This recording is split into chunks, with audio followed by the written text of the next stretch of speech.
Oke, kita langsung aja ya. Pariwisata di Jepang itu lagi meledak banget. Tapi ternyata ada harga yang harus dibayar. Fenomena ini pelan-pelan mengubah wajah banyak kota di sana. Nah, kali ini kita akan bedah 10 kota yang paling kena dampak dari over-tourism. 36,8 juta. Angka yang gila kan? Itulah jumlah wisatawan asing yang datang ke Jepang di tahun 2024.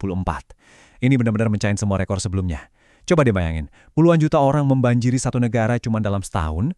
Tapi ya itu, dengan puluhan juta orang yang datang, mereka kan nggak menyebar secara merata. Ada beberapa kota yang harus menanggung beban yang jauh lebih berat dari yang lain. Pertanyaannya, kota mana aja sih yang merasakan tekanan paling hebat ini? Nah, untuk benar-benar ngerti seberapa besar tekanannya, kita nggak bisa cuma lihat dari jumlah pengunjungnya aja. Kita perlu metrik yang lebih cerdas. Makanya, kita akan pakai yang namanya rasio populasi terhadap pengunjung. Jadi, gampangnya gini, rasio ini nunjukin ada berapa banyak turis untuk setiap satu penduduk lokal. Ini cara paling efektif buat ngukur gimana rasanya kewalahan di sebuah tempat. Jadi bukan cuma soal rame, tapi skala keramaiannya itu loh.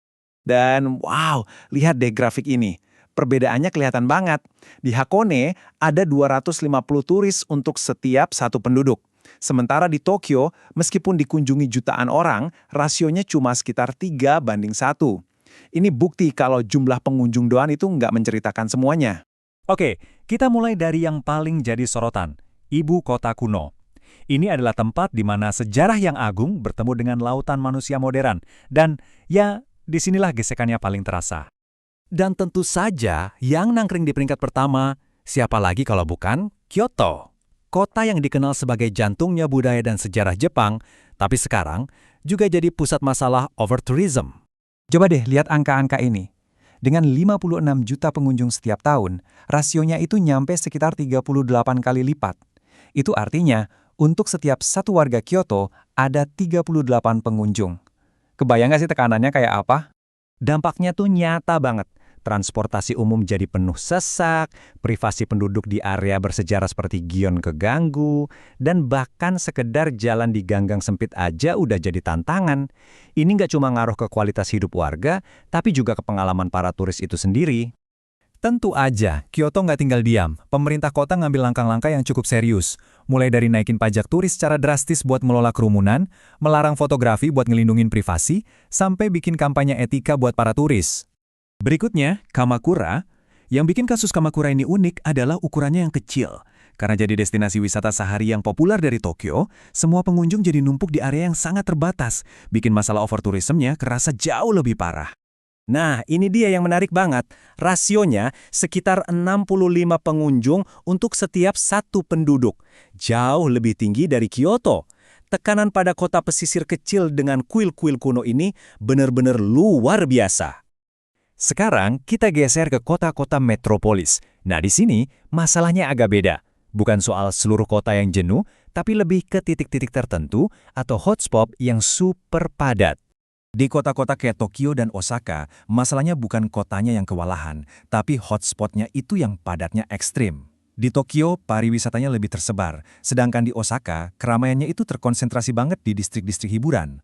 Kalau dilihat dari rasio, mereka emang lebih rendah. Tokyo di nomor 5 dan Osaka di nomor 3. Tapi, angka-angka ini menyembunyikan kenyataan di lapangan. Siapapun yang pernah ke Shibuya Crossing atau Dotonbori pasti tahu persis betapa padatnya kerumunan di sana.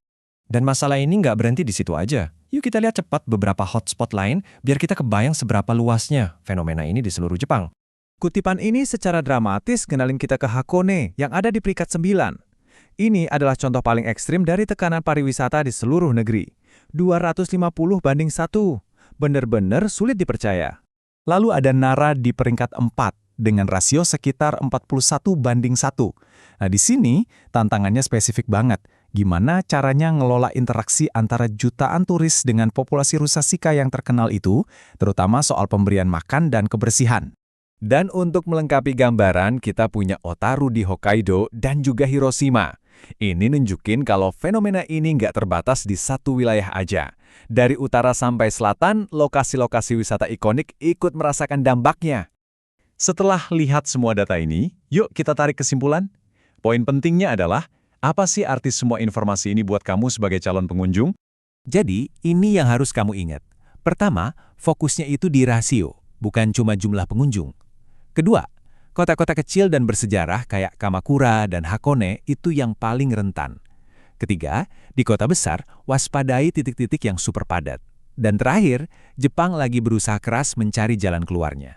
Jadi, kita tutup bahasan ini dengan sebuah pertanyaan untuk kamu. Informasi ini bukan buat menakut-nakuti ya, tapi buat memberdayakan. Dengan bekal pengetahuan ini, kira-kira gimana kamu akan merencanakan perjalanan ke Jepang dengan cara yang lebih sadar dan bertanggung jawab?